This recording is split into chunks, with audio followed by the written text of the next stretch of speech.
Hai sob, ketemu lagi nih sama gue Faisal. Gimana kabar kalian semua? Semoga selalu sehat dan tetap semangat ya, meskipun lagi pada WFA nih, kayak gue sama.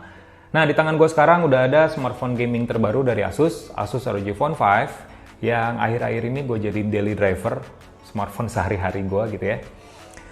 Ya, sebenarnya buat kebutuhan review sih, makanya di video kali ini gue mau ngejelasin nih, seperti apa sih sebenarnya Asus ROG Phone 5 ini, karena mungkin kebanyakan dari kalian, oke, smartphone ini tuh kenceng. Nah, selain kenceng, smartphone ini tuh ternyata punya kekurangan juga dan punya kelebihan juga di samping dalam hal performa. Pengen tahu kayak gimana? Tonton terus.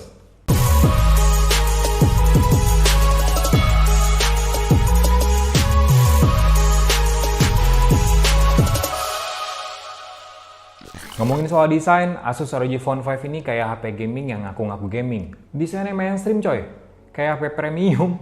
Bodinya kaca, glossy, sidik jarinya bisa nempel di mana-mana, terus nggak ada lekukan ekstrim kayak seri sebelumnya. Lihat aja nih, ROG Phone 3. Ya, meskipun desainnya masih kayak HP mainstream juga, tapi seenggaknya ada kayak aksen lubang udara di bagian samping, ini udah nggak ada lagi. Terus juga ada garis-garis ekstrim kayak pesawat tempur alien gitu di bagian bodinya. Nah, ROG Phone 5 nih biasa aja tampilannya.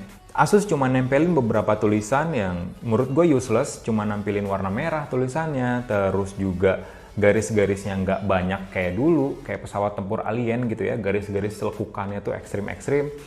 Terus modul kameranya juga biasa aja. Dan yang berbeda di smartphone ini adalah logo ROG-nya dan juga slot kartu SIM-nya. Slot kartu SIM-nya beda.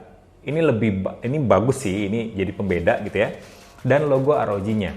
Logo ROG dari smartphone ini terinspirasi ataupun dibawa dari laptop gaming premium Zephyrus G14 yang harganya puluhan juta kalau nggak salah, dibawa ke smartphone ini. Dan terlihat punya aksen yang jauh lebih bagus, tapi tampil sedikit lebih elegan.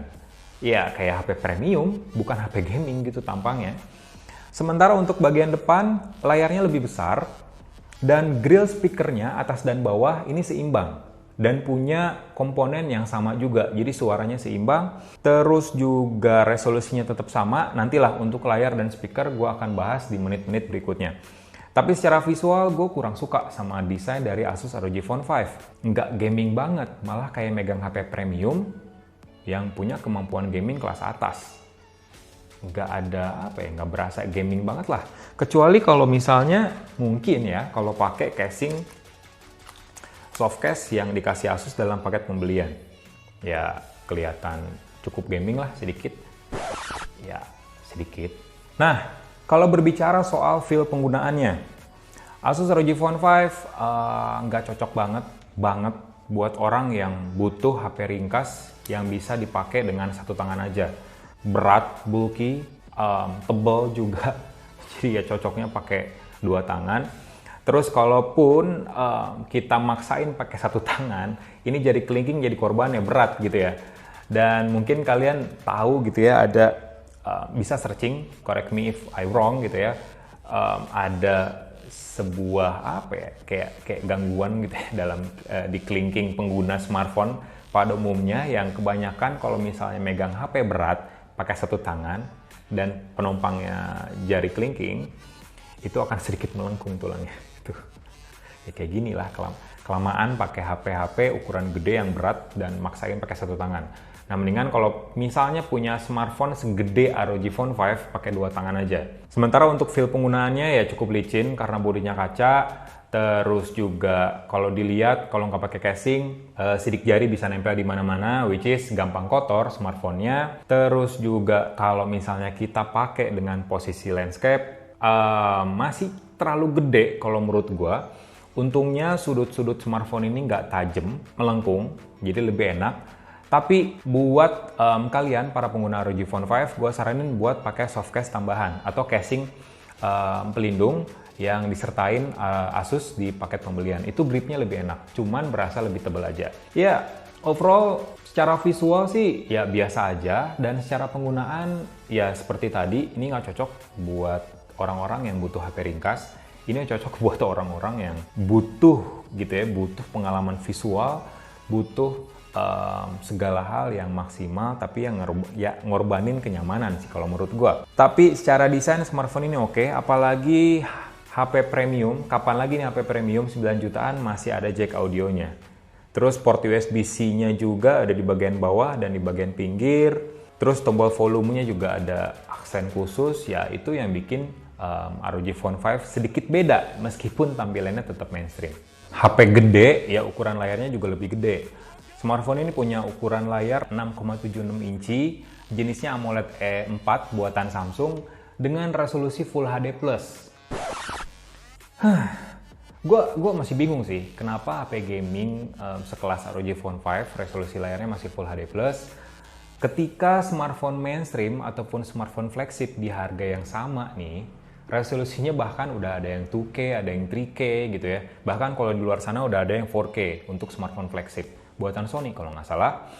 Tapi Asus ROG Phone 5 yang seharusnya smartphone gaming yang serba maksimal gitu ya, layarnya kok masih Full HD Plus gitu. Meskipun ya bentangan layarnya gede, terus juga ngedukung refresh rate 144 Hz, HDR10 Plus juga. Ya untuk resolusi memang secara kasat mata susah ngebedainnya gitu ya. Tapi ya secara kualitas meskipun resolusinya masih Full HD Plus, gue nonton film di Disney Hotstar Loki, yoi Loki fans mana? Loki kualitasnya masih bagus, warnanya keluar, warna hitamnya pekat banget, terus warna-warna cerah lainnya bisa diliatin dengan sangat baik.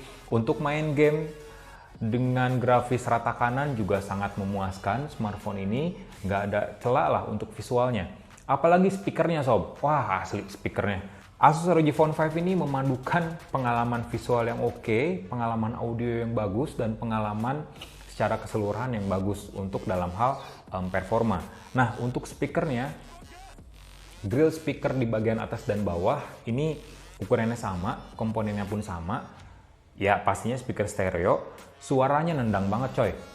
Gua nggak usah pakai speaker Bluetooth ataupun wireless buat mendapatkan suara yang lebih bagus gitu ya di smartphone ini. Karena suara yang dikeluarin meskipun kita ngeset volumenya maksimal itu tetap empuk, tetap berkualitas, nggak pecah, tetap bassnya pun ada, dan kita bisa ngatur equalizer dari audio yang dikeluarin melalui fitur Audio Wizard.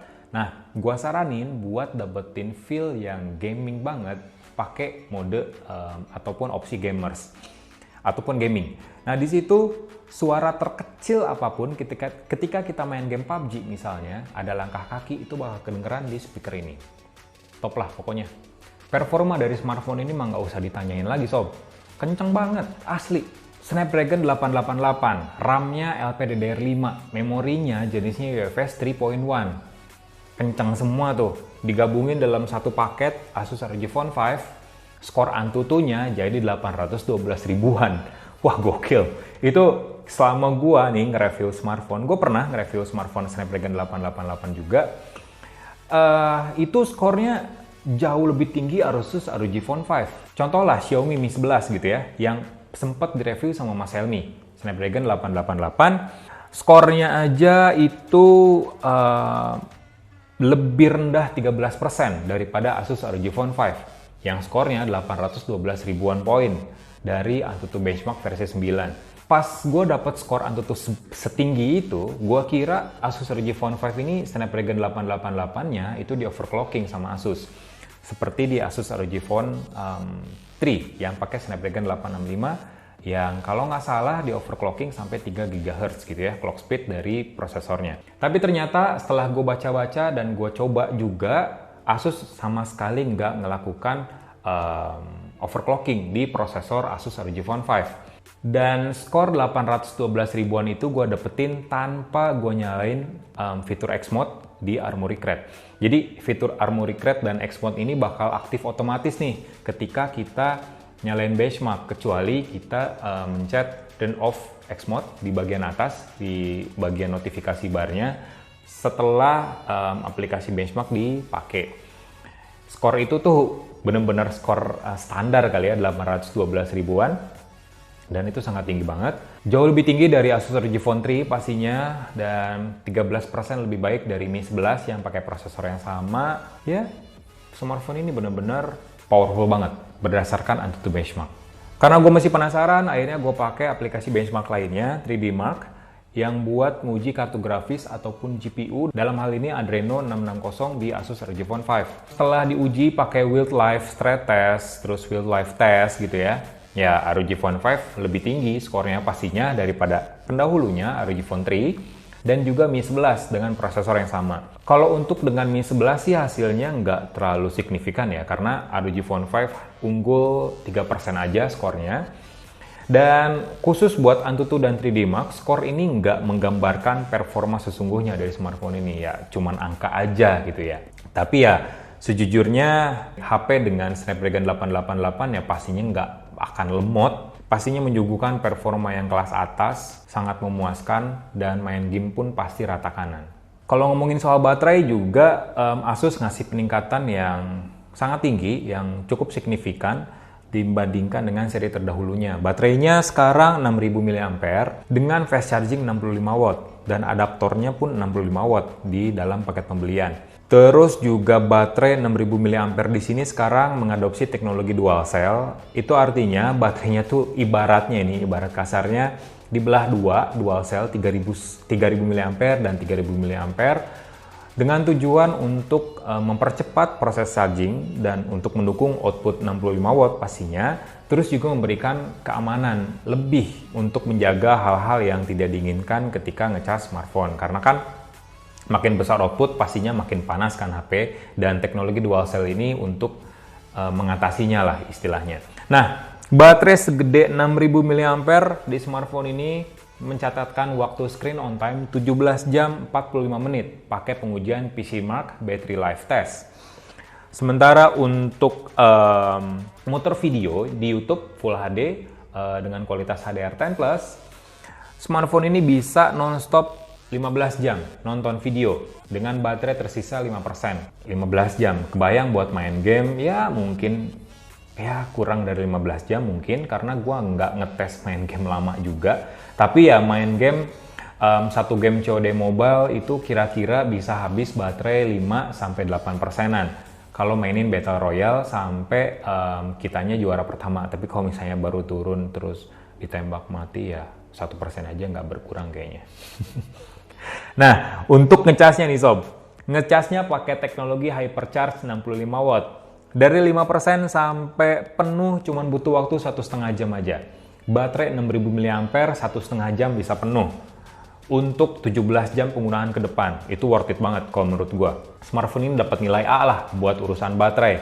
Ngecasnya cepet, daya tahannya lama, dan jujur ketika ngecas hawa panas nggak terasa, apalagi kalau misalnya kita pakai dengan posisi landscape. Jadi ada port USB juga di sini buat kita ngecas kalau sambil main game istilahnya gitu ya, dan nggak terasa panas. Apalagi ada fitur namanya bypass charging yang memungkinkan kita untuk tetap bisa main game dengan ngecas dalam kondisi baterai low. Jadi bypass charging ini hanya mengisi daya sistem aja, jadi sebagai backup energi aja tanpa melanjutkan proses charging. Jadi kayak kita main game di laptop nyebut baterai. Nah kayak gitu bypass charging. Hawa panas ya normal, so-so aja. Tapi yang pasti kita bisa tetap main game dengan nyaman tanpa khawatir kehabisan baterai di tengah-tengah permainan. Tinggal pakai aktifin fitur bypass charging aja. Yang jadi pembeda antara Asus ROG Phone 5 dengan HP flagship yang punya prosesor Snapdragon 888 bukan cuma performanya sob. Kalau performanya ya pastilah sama lah ya, rata kanan. Kalau main game performanya maksimal dan suhu panas pastinya. Tapi yang ngebedain antara ROG Phone 5 dengan HP flagship adalah fitur gamingnya. Ya namanya juga HP gaming, pastinya punya fitur gaming yang lebih kompleks. Namanya Armoury Crate. Jadi Armoury Crate ini fitur gaming turunan yang dibawa Asus dari laptop ROG ke HP ROG Phone. Di fitur Armoury Crate nggak kayak Game Space ataupun Game Turbo yang cuman ngatur performa aja yang udah tersedia secara default. Armoury Crate bisa ngatur kosmetik dan performa secara manual. Itu bedanya, lebih kompleks. Nah, kosmetik seperti apa? Kayak logo ROG di bagian belakang. Logo ROG di bagian belakang kita bisa ngatur warnanya, terus efeknya seperti apa, kapan ditampilkannya, dan lain sebagainya. Kita juga bisa ngatur air triggers, sensitivitasnya kayak gimana, terus motion controlnya kayak gimana, terus sensitivitas layarnya, networking, dan lain sebagainya. Sementara untuk performa, kita disediain 4 fitur utama: X-Mode, Dynamic, Ultra Durable, dan Advanced.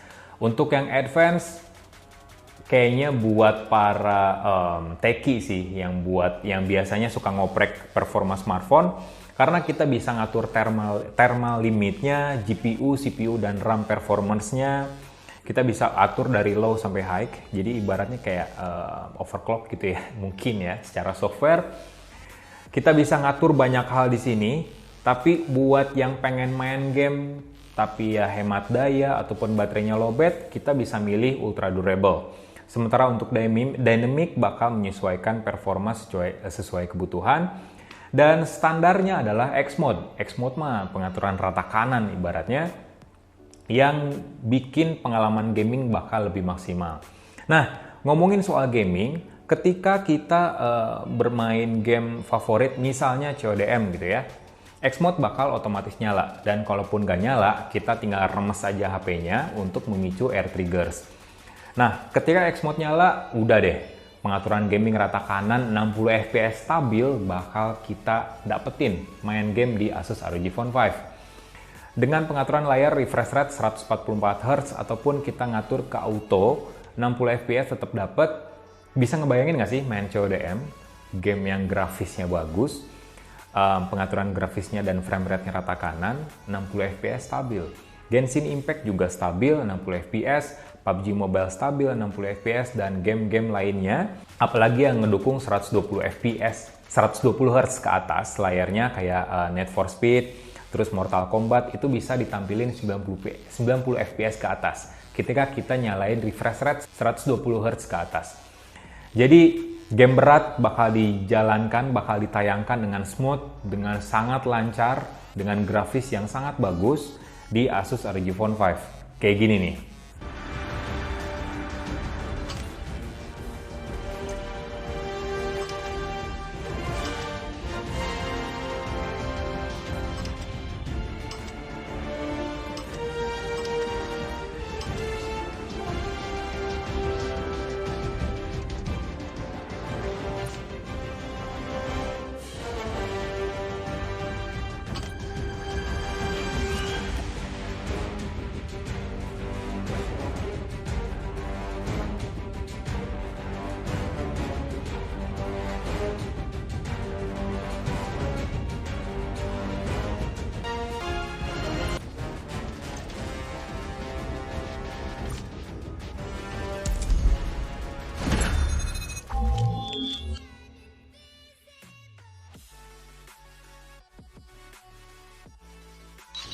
We've taken the lead. We tied for the lead. Contact. Enemy down. Lost the lead. Target down. We've taken the lead. It's too close. Fight harder. Let's go. Let's go. We've taken the lead. Down. Target down. Changing mag. Let's go. Cover me.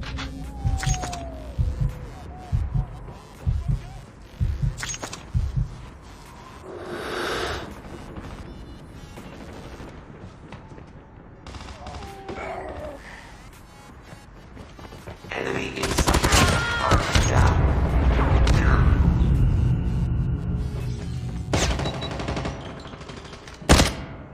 We tied for the lead. We lost the lead. Reloading. Down. Too close. Fight harder. Shield turret is ready. Reloading. We lost the lead.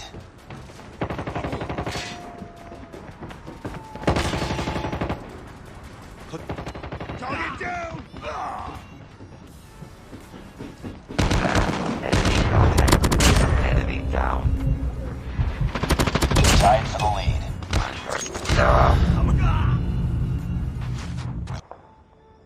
It's too close. Fight harder. lost the lead. Enemy contact. Tied for the lead. We've taken the lead. Tango down. Target down!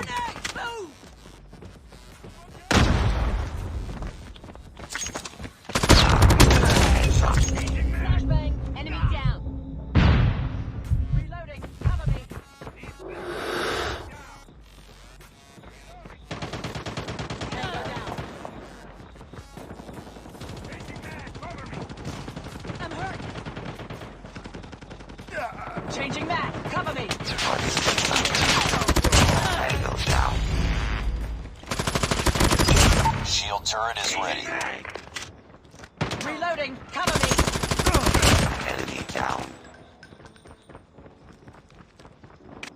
Reloading. Tango down.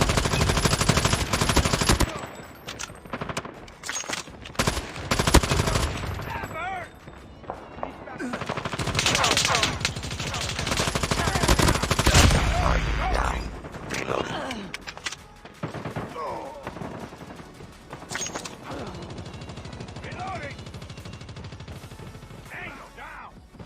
Changing mag. Contact with enemy. Tango down. Tango down.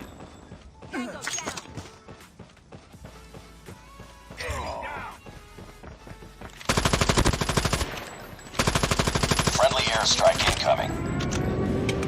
Keep on them. We're winning this one. Enemy down.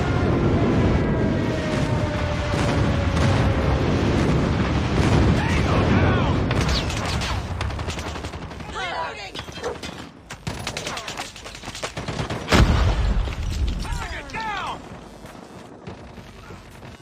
Let's go, let's go! Enemy down. UAV online. Friendly Hawk X3 has been deployed.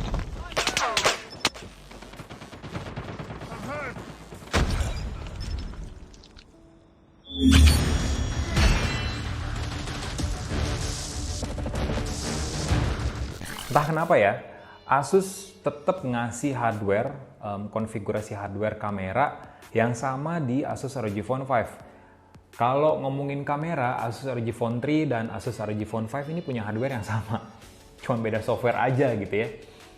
Kamera utamanya tetap 3 dengan sensor utamanya itu 64 megapiksel Sony IMX686. Terus kamera depannya juga satu sama lagi dengan ROG Phone 3 24 megapiksel. Ya paling softwarenya yang berbeda karena Asus ROG Phone 5 sekarang udah ngedukung AIS atau Electronic Image Stabilization, terus bisa ngerekam 8K di 24 fps. Terus juga bisa ngerekam slow-mo 4K bahkan.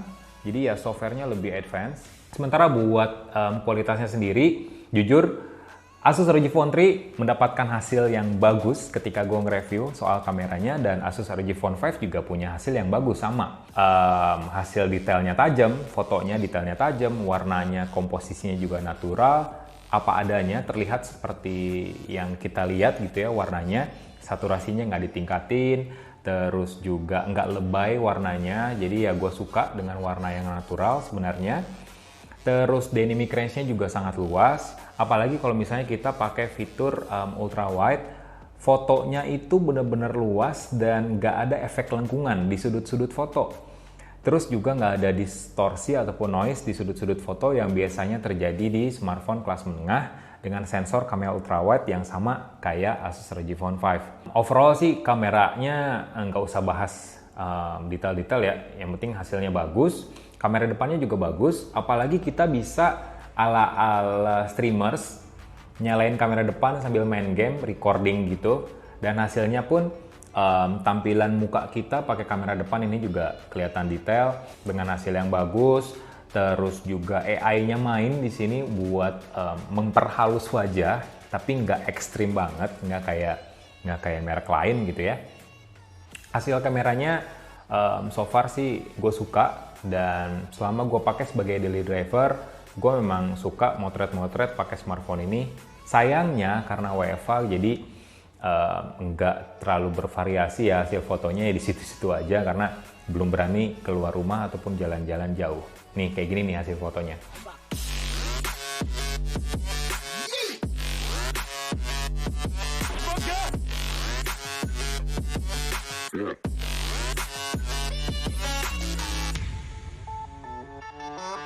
Yeah.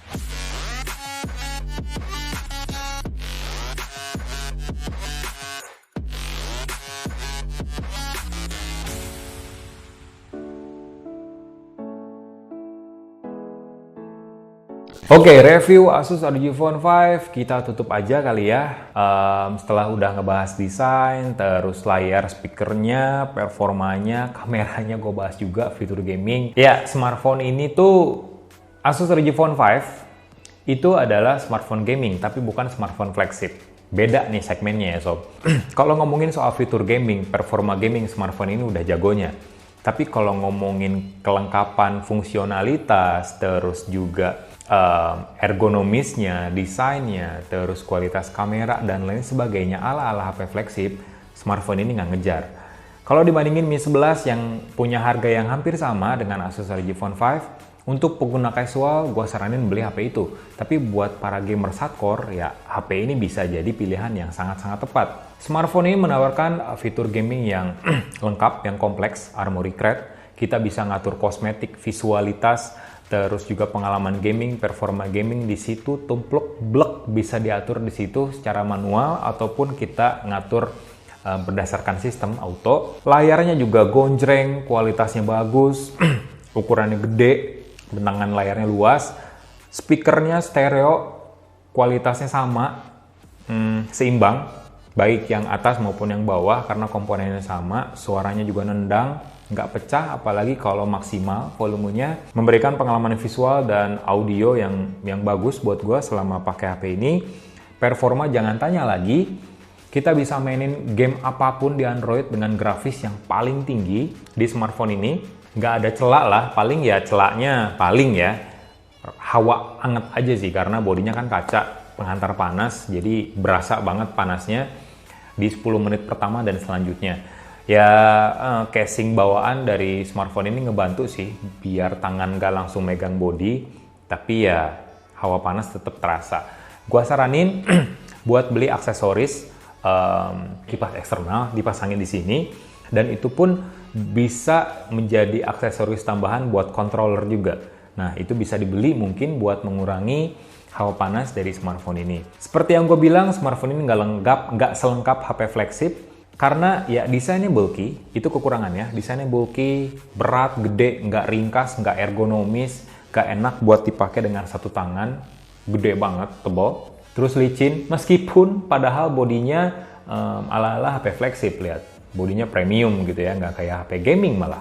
Terus kualitas kameranya memang bagus untuk sebuah smartphone gaming, tapi nggak sebagus seperti smartphone flagship pada umumnya. Ya standar-standar lah KKM. Tapi secara overall dengan harga 9 jutaan, smartphone ini ya sangat-sangat cocok buat para gamers hardcore yang punya duit pastinya, yang punya budget maksimal, dan menjadikan smartphone ini sebagai pilihan utama di tahun ini.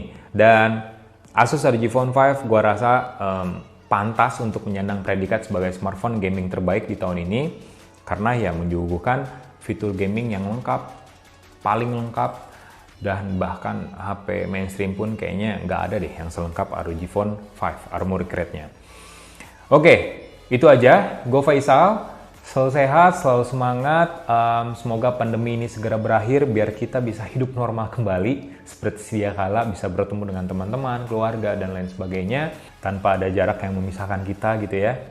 Ya, semoga segera berakhir. Tapi untuk sekarang ya jaga kesehatan, tetap semangat, jaga jarak dulu. Mohon maaf apabila ada kekurangan. Nuhun sob.